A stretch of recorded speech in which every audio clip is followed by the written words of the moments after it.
Welcome back everyone to the channel. Hope you're all doing well. Today I'll be reviewing Trap from M. Night Shyamalan. Before we get started though, make sure you do leave a like, subscribe to the channel. We're on the road to 1,000 subscribers. It's free to do so. Helps me out a lot. Before we get to the review though, I'm going to read you guys a quick plot synopsis just so you know what the movie is about. A man and his teenage daughter realize they're at the center of a dark and sinister event while watching a concert. I do have to say I kind of have a love-hate relationship with M. Night Shyamalan as a director because he's made, so many movies right now in his career, and I do love that he mostly self-funds some of his movies. I mean, some of the studios do give him a lot of money, but once he has a flop, he has to, self-fund his movies.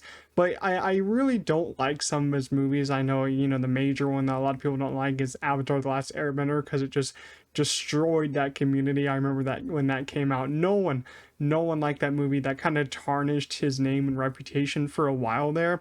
Another one that I didn't like from him was Old from a couple years ago during COVID. I thought the premise was cool and the trailer was really interesting, but the way it played out and the twist really didn't keep me entertained.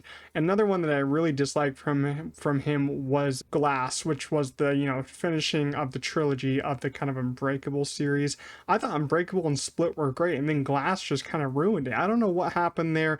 I feel like M. Night is one of those directors that you can love or hate. I don't think that there's one person who likes all of his movies or hates all of his movies. I think he's right in the middle for everyone, including me. But I'm happy to say that Trap really worked for me a lot. I was really excited to go see this. I thought the trailers were handled excellently. They showed you kind of just what was going on, but not really a lot. They didn't show you the whole story here because there's still a lot hidden, but the trailers did show you a decent bit. But yeah, I really dug this one a lot. I mean, it might divide audiences again, but I feel like this one is a little bit more accessible than other M. Night movies, so I think that general audiences will like it more, hopefully. I mean, M. Night movies, you go in knowing that there'll be a twist. There's not really a twist in this one, not one that's really major. There might be like a minor one in there, but nothing major like twists and turns happen here. It's kind of just what the title says. It's Trap. It's a cat and mouse story. Josh Hartnett is trying to run from the cops. They're trying to chase him. He has to try to get around this in a kind of interesting way. He's a very eerie character.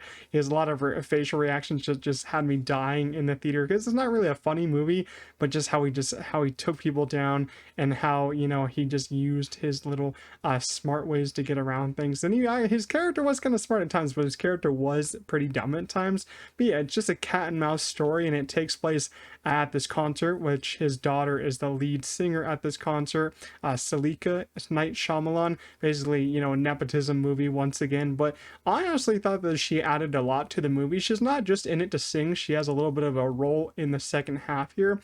Her acting skills are decent. They're nothing great, but her singing skills were actually pretty great. I did like the songs in the movie. I thought they added to the experience. It's kind of, a very innovative movie, and M. Night's known for that.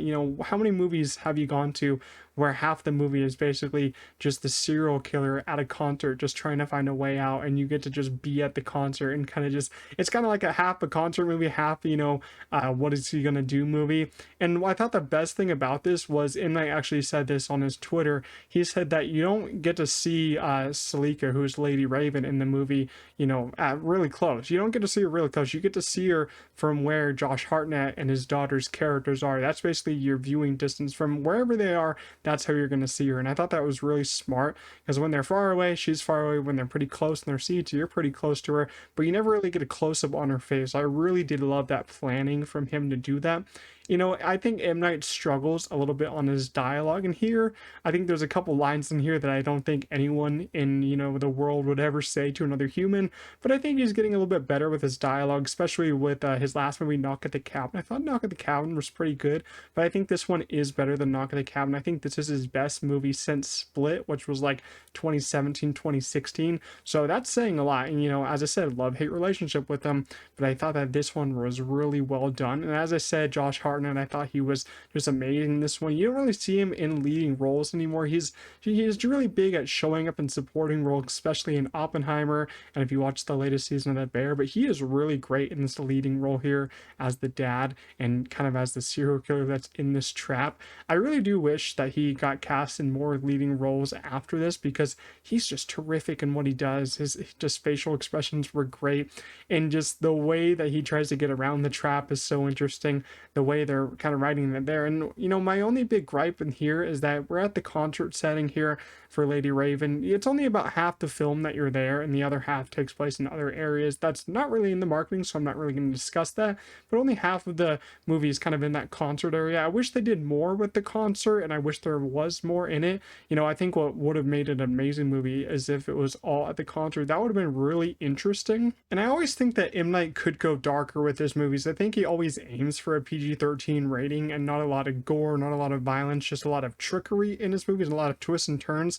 But I wish he did go the extra step and made the story a little bit darker, because Josh Hartnett's character could have been really dark and could have done some very dark things in this movie, and you could have seen those things. And I think that would have added to the, you know, experience and feel of this movie, because I wouldn't really say it's a horror. I would say it's more like a thriller and mystery, how he's going to get out of this situation. And I feel like this could have worked as more of a horror movie to see, you know, what he's doing to these people and see, you know, the extremes that he goes. But yeah, I wish those are my two big gripes. Wish he spent more time at the concert, and I wish that it was a little bit darker. But yeah, I thought the cinematography was also pretty brilliant. As I said, Salika's soundtrack was great. I'll be definitely adding some of those songs to my playlist. I always love when they do a great original music in the movie, and the original music is basically the movie for this one. It's like, it's kind of like an album slash movie. It's not even a movie for it. It's basically both right there, which is so interesting. Kid Cudi also has a small role in here, kind of just appearing as, you know, a House the Dragon character. I'm only joking in that. It's only because he has really long blonde hair in this one, so he could easily fit in the House the Dragon universe. But I'm happy that he's getting more roles, even though this isn't really an acting role for him. It's more of just him going on stage and singing with Lady Raven. And I'm not going to get into the ending here too much, but you know, it's not really a surprise at the end what happens, but the last shot of the movie had me grinning from ear to ear. I just really loved what Josh Hartnett was able to do with that ending and what M. Night did with that ending. I think it leaves it open for kind of a sequel if M. Night wants to go there, but I know M. Night likes to leave his movies open-ended. But I thought the ending just was brilliant how they did it. So overall, Trap is a really great M. Night Shyamalan movie from someone who likes a lot of his movies and hates a lot of his movies. I thought that this one was really well done. The dialogue sometimes is hit or miss, but I think it's gotten better for him. Josh Hartnett is a force to be reckoned with as a leading man in this one. I think he deserves a lot more leading roles. M. Night Shyamalan's daughter, Salika, added a lot of great essence to this movie. She added to the experience with her songs, and I thought the cinematography was really well done. So Trap, I'm going to give an 8 out of 10.